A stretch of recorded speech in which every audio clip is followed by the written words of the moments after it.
नमस्ते दद्दी। जाओ, जाकर मुंह हाथ धो लो और खाने के लिए आ जाओ। जियो दद्दी। Okay bye bro. अब तो सही वक्त देखकर मेरे घर वालों को मेरे प्यार के बारे में इत्तला कर दे प्लीज। अभी अभी तो प्यार हुआ है, थोड़ा लुत्फ तो ठीक उठाओ। है। नमस्ते सरकार। अरे प्रताप जी, ठीक तो है ना? आपको घर पसंद आया ना? हाँ, बहुत पसंद आया।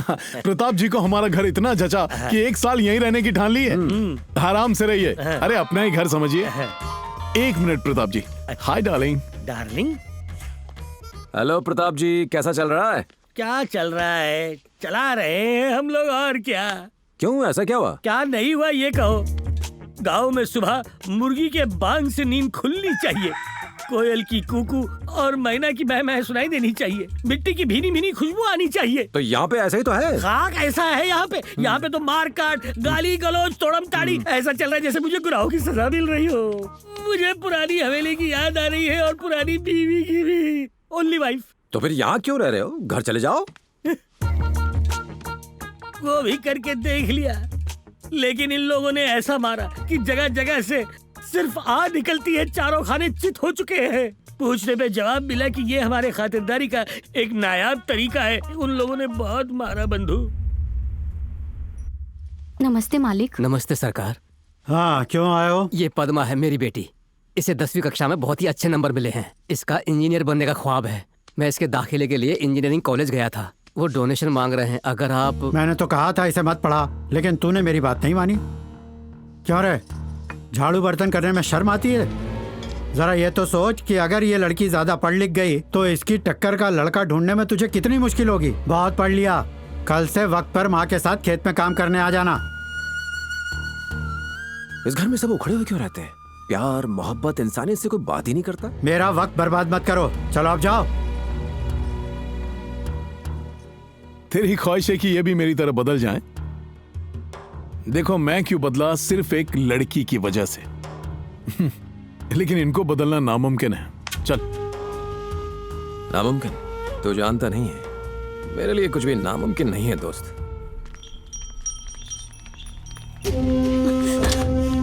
ये यहाँ किस लिए आई है? शायद पैसे की जरूरत होगी। तेरी यहाँ आने की वजह क्या है? क्या बात है, बोल। मेरे लाख मना करने के बावजूद भी मेरे पति ने आपका साथ नहीं छोड़ा। आप ही के कहने पर देवा से उन्होंने दुश्मनी मोल ली और अपनी जान गंवा बैठे। मैं ये बिल्कुल नहीं चाहती कि मेरे बेटे का भी यही हश्र हो। मेरा इकलौता बेटा है मालिक, जो अभी नादान है और उसे बिल्कुल समझ नहीं है। वो अपने बाप की तरह आपके साथ जुड़ गया।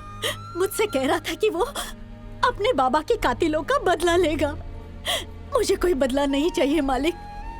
वो आपकी बात सुनता है, उसे कहिए कि ऐसा कोई कदम ना उठाए। वो एक मर्द का बच्चा है और इंतकाम सिर्फ मर्द का बच्चा ही ले सकता है। वो इंतकाम जरूर लेगा, चल जा।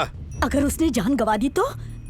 क्या मैंने उसे इसीलिए पाल पोस के बड़ा किया कि वो उम्र भर तुम्हारी गुलामी करे, तुम्हारे लिए अपना खून बहाए? मुझे यह हरगिज मंजूर नहीं।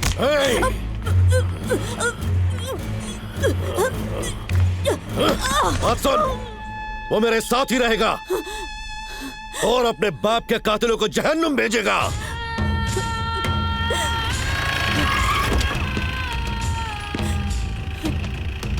अगर किसी ने मेरे काम में टांग अड़ाने की कोशिश की तो उसकी टांगे काट दूंगा मैं। दोबारा इस गेट के अंदर आने की जुर्रत न करना। पूरी, पूरी बेटा, वो तेरा भाई भाजीपुरी कहाँ है? आसपास ही होंगे, देख लीजिए। शहद से जैसे मक्खी चिपकती है, बिल्कुल वैसे ही फोन से चिपका रहता है ये। तुम्हारे जय भैया कहाँ हैं? कब घुराया है? ये भी खातिरदारी का तरीका है क्या? वजह बताओगी मारने की? मूड अच्छा है इसलिए एक ही मारा। अब बताओ, जय मेरा भाई कैसे हुआ?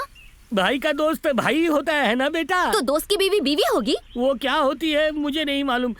फ्लो में बोल गया था इस काउंटर का इनकाउंटर हो जाएगा, ये नहीं पता था। इस पूरे घर में सब लोग अजब है और ये गजब है। जय बंधु, अब मैं इस घर में नहीं रहूंगा। यहाँ की औरतें साइलेंट नहीं वायलेंट हैं। तोबा तोबा तोबा। जो गुट्टी इसको पिलाई है ना तूने, वो पूरे घर को पिला डाल तू प्लीज मेरे बाप। अरे आपको पता नहीं है, आपकी साली को चारा बनाना पड़ा मुझे, तब जाके ये सुधरा। साली को चारा बनाया? मेरी साली चारा और तू बना मछुआरा। ये बात नहीं है। ये और आपकी साली एक दूसरे को लव ये साली को लव करता है, ये तू अब बता रहा है। बिल्कुल। गए काम से। ये तो बड़ा खिलाड़ी निकला, मेरी साली को उड़ा ले गया। किसी को खबर हो गई कि वो मेरी साली है तो मैं किस मर्ज की दवा हूँ चाचा? शुक्रिया डॉक्टर साहब, आप मर्ज की नहीं, मेरे हर दर्द की दवा है। जीजी मैं खेत से आ रही हूँ। फातिमा ने जहर खा लिया है, उसे अस्पताल लेकर गए हैं। माधव ने उसे कई बार समझाया कि उसका बेटा वापस नहीं आने वाला, पर वो समझी नहीं। अब खुद ही भुगते। लेकिन जीजी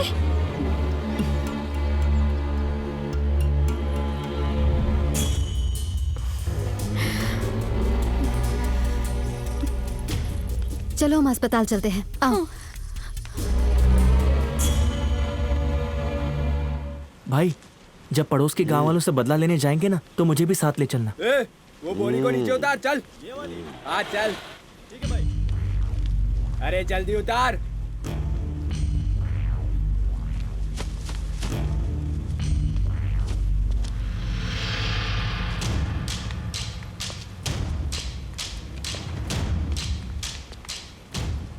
चल। कहाँ चलूं? किधर ले जा रहा है?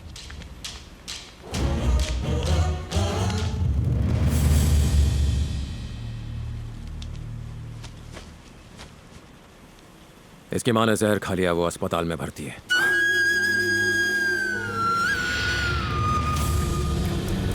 भाई मेरी अम्मी को कुछ नहीं होगा ना? वो ठीक हो जाएंगी ना? उनसे कहना कि तू आज इसी पल से अपने गुजरे हुए बाप के लिए नहीं बल्कि अपनी माँ के लिए जिएगा। वो यकीनन ठीक हो जाएगी।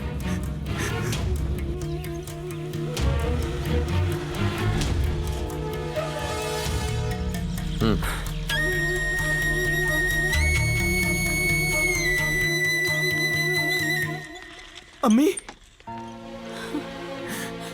अम्मी आपने ऐसा क्यों किया? अम्मी, अम्मी मैं वादा करता हूँ आपसे, आप जो कहेंगी मैं वही करूंगा।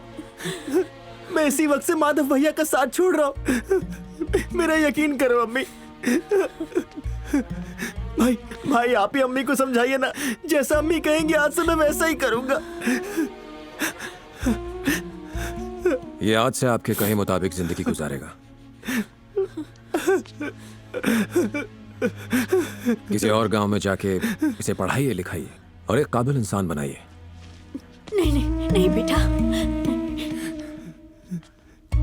ये पैसे मेरी तरफ से नहीं, ये पैसे पूर्णा के पिता ने भिजवाए हैं।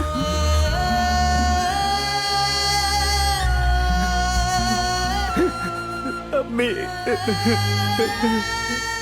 दिल कर रहा है कि दौड़ के सीधा तुम्हारे पास चले। नमस्ते, मुझे बड़ी जोर से एक बात कहनी थी। मेरे घर में एक ही सेल फोन है, मैं नॉन स्टॉप अपनी बीवी से बात करने के लिए फोन ट्राई कर रहा हूँ, लेकिन कनेक्शन कहीं और लगा हुआ है। ये ऐसा कौन सा मुद्दा है जो खत्म ही नहीं होता? अंकल फ्यूचर प्लानिंग कर रहा है, करने दीजिए। आप जाके फोन मांगिए, दे देगा। ठीक है। नहीं जाने दीजिए, लुंगी कस के जाता हूँ, भागने में आसानी होगी। अरे मेरा भरोसा करो, मैं तुम्हें अपनी रानी बना के रखूंगा, सच में।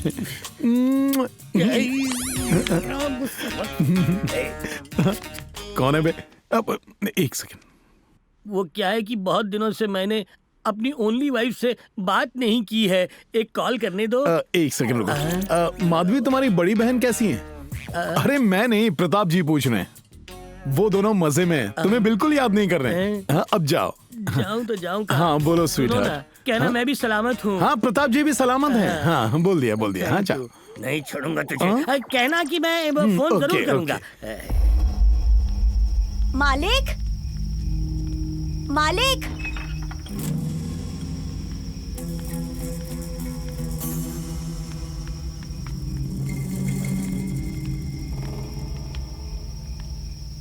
क्या हुआ? आज तक मैं ये सोचती आई हूँ कि आप लोगों को किसी और की फिक्र नहीं है, पर आप तो हम जैसे बेबसों का सहारा है, मसीहा है। मेरे पति का कत्ल आपकी वजह से हुआ, बस इसीलिए मैं आपको आज तक बद्दुआएं देती रही। मुझे एहसास हुआ कि आपके बारे में मेरी सोच गलत थी। अब मैं ये दुआ करती हूँ कि आपके परिवार पर कोई मुसीबत ना आए।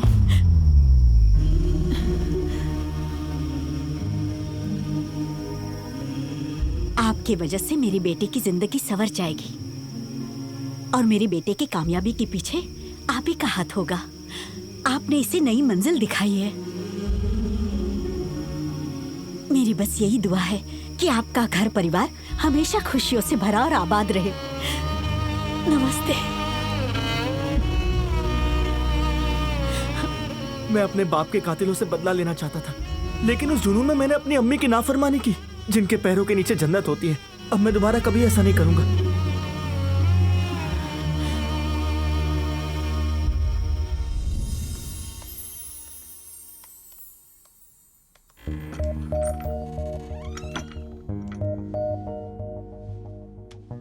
पहली बार किसी ने हमारे खानदान को दुआएं दी हैं। आज तक हमें सिर्फ बुरा ही समझा जाता था, किसी ने आज हमें भला कहा। मुझे अच्छी तरह पता है इसके पीछे तुम्हारा हाथ है। मसीहा बनकर तुम गए और आगे हमें कर दिया। अंकल, ये लोग आपके लिए काम करते हैं। उनके परिवार का गुजारा आपके रहमो करम पर है। अगर एक अनजान आदमी उनकी मदद कर दे तो उसे ज्यादा से ज्यादा क्या दे देंगे? बस उसका शुक्रिया अदा कर देंगे। लेकिन यही काम अगर आप करेंगे तो उनकी नजरों में आपका ओहदा ऊंचा हो जाएगा। जानते हैं गांव वाले अपनी हर परेशानी लेकर आप ही के पास क्यों आते हैं?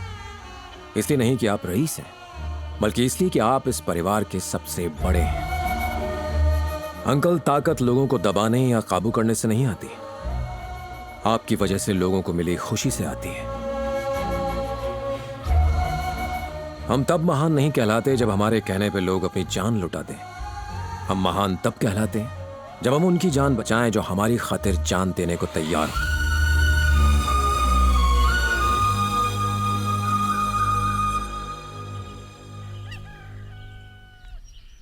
हाय जय। हाय। कल जो तुमने किया वो वाकई काबिले तारीफ है। तुमसे एक सवाल पूछना चाहती हूँ, सच सच बताना। तुम यहाँ आखिर किस लिए आए हो? मैं इस गांव और इसकी खूबसूरती को देखने आया हूँ। तो ठीक है, मैं खूबसूरती दिखाती हूँ। तैयार हो जाओ अच्छे नजारों के लिए।